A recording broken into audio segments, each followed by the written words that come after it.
Hi everyone, welcome back to the channel. So on today's video, I'm gonna show you how to change language in Google Docs. So the language here is the language for the spelling. So here if you don't know how to change it, just follow this step. So first, open your Google Docs, any file, and then go to File.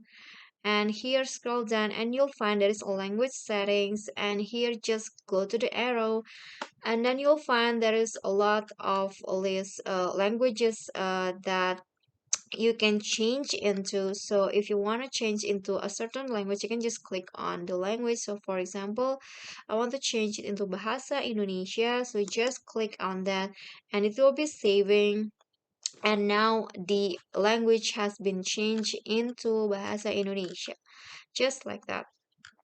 Okay guys, so that's all from me. I hope this video will be helpful to you. Thank you guys so much for watching. If you enjoyed the video, please give me a like and smash the subscribe button down there, and also don't forget to subscribe.